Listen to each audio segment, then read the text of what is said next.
Chelsea is continuing to struggle to find its other win ever since they really won against Crystal Palace in the Premier League. Remember, they've now gone ahead to play 3 games and they've gotten draws only. 3 consecutive draws in their previous 3 games. After losing to Fulham, they hosted Crystal Palace at home. They won by 1-0 scored by Kai Havertz. They went at Anfield. They drew 0-0. They drew over, I think, was it last week? Last week on Friday, they drew with Fulham 0-0, and today they've gone ahead to make another draw there for you, and they're still struggling.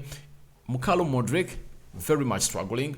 Though the rest of the players that Chelsea have signed into this January transfer window are looking really great and are really fitting into the club and showing cameos that they are really going to be very good players that benefit to the team of Chelsea. I believe Mudryk looks like he's going to be a late comer into this season. Welcome to Rokani Media Football. Rokani David is my name. Smash the like button, comment and share. Obviously, Chelsea are really looking ugly, and though today they really had some positive play into them, but not all that attractive in there, as they really drew with a team known as Fulham. How did it come about? And it was in the all right. It was in the 3rd minute when Loftus-Cheek came close to this and obviously made a dangerous run and obviously did a cutback, and it didn't reach Kai Havertz, and obviously it went directly into the hands of the goalkeeper Fabianski. But Chelsea started off with a very big spark. As you see, in the 3rd minute, they were all over the pitch trying to go all out and make it happen, but all was in vain, and they couldn't go past the goalkeeper of a team known as West Ham. That is the first attempt that really came on goal. Then, how many minutes later? 5 minutes later, Chelsea were on target. They were on target, and guess who had scored? It was Joao Felix. But the goal was ruled out by VAR because look at him. By the time the ball is being released by Reece James, look at him. He's offside. This is the last man of West Ham, and this is a player called Joao Felix. But it looked like it was going to be his day for him to go all out and really find a goal, and he really missed out onto that, and they ruled it out. But Chelsea kept going and going and going and going and going and going until when they reached the 16th minute, and Joao Felix really put the ball or buried the ball home. It was a very good pass and a very good dropping ball from Enzo Fernandez. Enzo Fernandez did the needful and really chipped that ball to the back post, and obviously it found Enzo Fernandez chipped that ball and it found Joao Felix. So Joao Felix went in for that effort, as you see there, and obviously put it or tapped it past the goalkeeper of West Ham, and it was really 1-0 for Chelsea. Look at Enzo Fernandez, a very good player, who really went in there for an assist as Bowen goes down from a challenge that was coming in from Mudryk. Enzo Fernandez got the ball and he floated it onto the far post. And look at these defenders defending very poorly. Enzo Fernandez going in for cheap. 1, 2, 3 defenders couldn't really find the position of Enzo Fernandez. Enzo Fernandez chipped that ball. Joao Felix go past through them and really taps it to the back of the net to make it 1-0 for Chelsea. Chelsea continue to make on very many huge runs, and for Joao Felix, it really, you can go on and really say Joao Felix is a very good player, and how he went in through to score that goal, it shows you the brilliancy and how much this team of Chelsea has been missing him. You never know. The 3 games he missed, that of Fulham, Liverpool and Crystal Palace, he would have been an instrumental figure for them to get 3 points, because most of those games they drew. And you've seen him today that he can give them that different aspect, or that different attacking option, all different attacking portions, different attacking options in the front 3.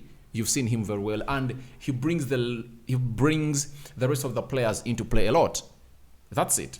So after there, it was not done for Chelsea. Chelsea were really tough, and they had even scored a second one through Kai Havertz. Let me show you it.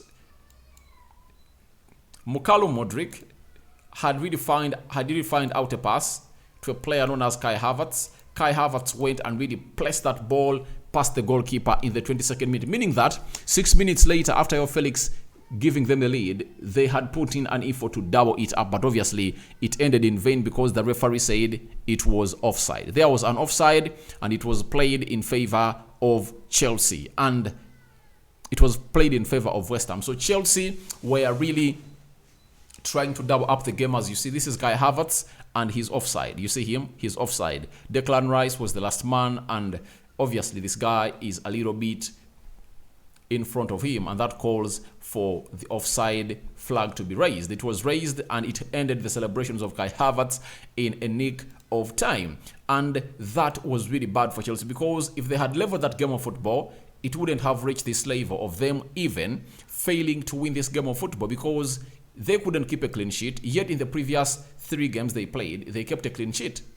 They last conceded a goal when they are playing Fulham, that game that ended 2-1 when Joao Felix got a red card.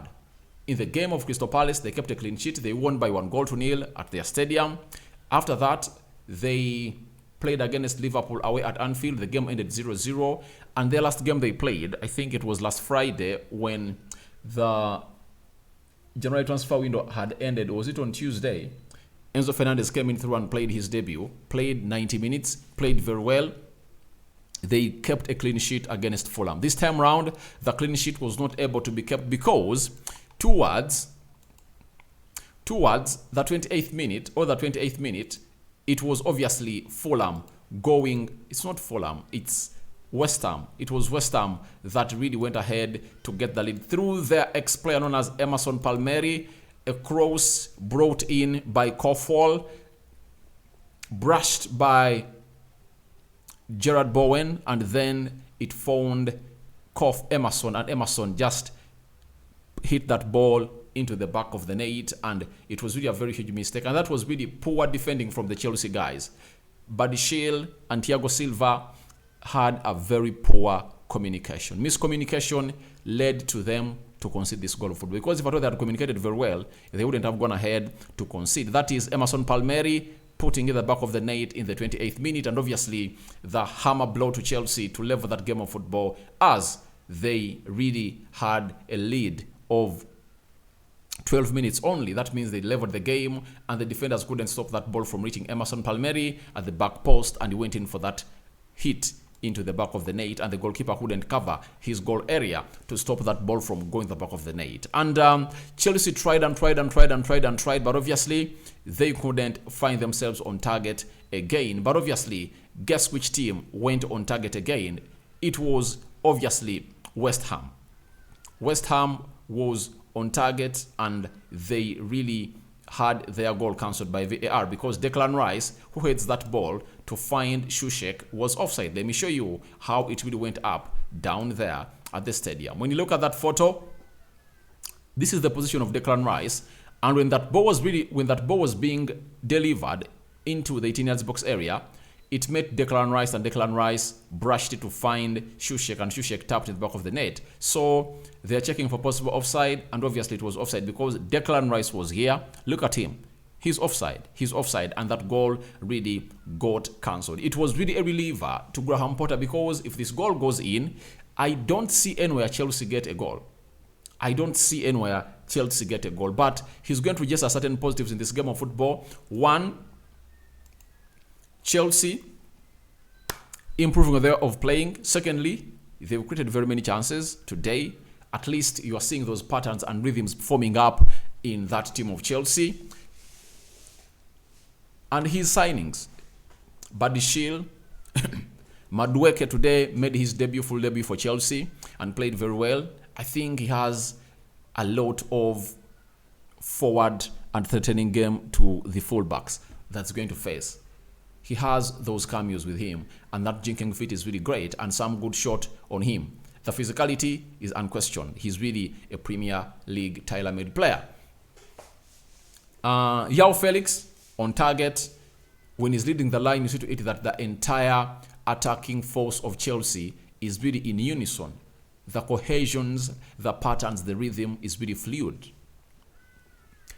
But Mukalo Mudryk, I think he had like one or two moments of brilliancy, and this was the first one when he gave Chelsea their first free kick when it was brought down in the box outside the 18 box area, and he started off well like that, as you see him running into space that is Mukalo Mudryk, and it was brought down, and obviously Enzo Fernandez took the free kick and it went into the hands of the goalkeeper. It was really a comfortable save for him. He never needed to put in a lot of effort to save it. But Mukalo Mudryk has really gone ahead to really look bad, according to me.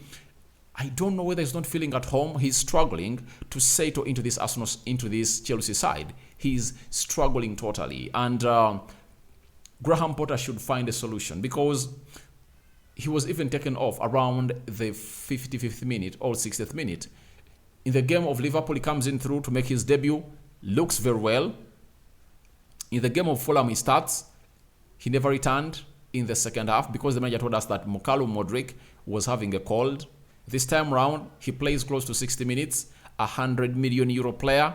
He doesn't look like he is. He doesn't look like he is. And I think if Graham Potter, however much it's really abysmal or a fiasco to go ahead and start a player of £100 million on bench or €100 million on bench, if I'm Graham Potter, I go in for that and I bench him up, because he's not really delivering.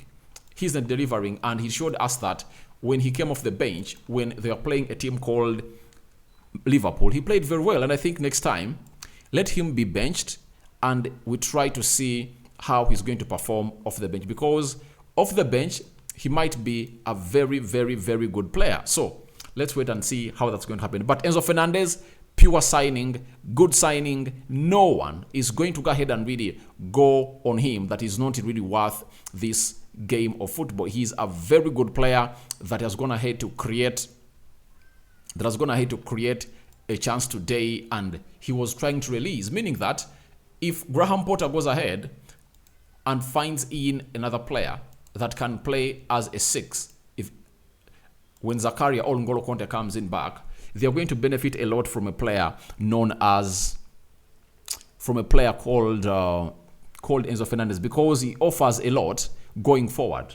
He has that assist on him.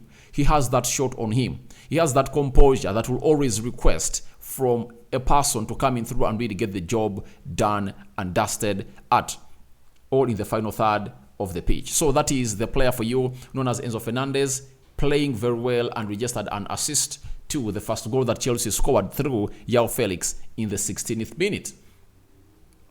Now, Graham Potter has said the following about the draw with West Ham. We wanted to win. You could see positives, especially in the first half. Lots to go forwards with. We are in a process getting guys up to speed, new signings and injury returns, meaning that he's still building up his team. But the big question is, will Todi Boyle give him the time he wants to go ahead and really look out for those people that have really come in through and really been bought to him, and those coming back from injury to stabilize, because the team is really looking bad. 22 games played this season for Chelsea, and guess what is happening to the team? They are placed, let me see. When you look at Chelsea, they are placed 9th and they are having 31 points. The team in the 4th position is Newcastle. They've played one game more than them. If at all they win, they'll be at 43, meaning that they'll be 12 points behind the team in the 4th place. That calls for them to go out and really win their games of football. Unendingly, can you expect that to come in from that team? I doubt. Let's go to the stats and how they were in the game. 10 shots by West Ham, 12 by Chelsea, 2 shots on target by West Ham, 4 shots on target by Chelsea, 27% possession by West Ham, 73% possession by Chelsea. I think that's a positive for a manager known as Graham Potter. Then 241 passes completed by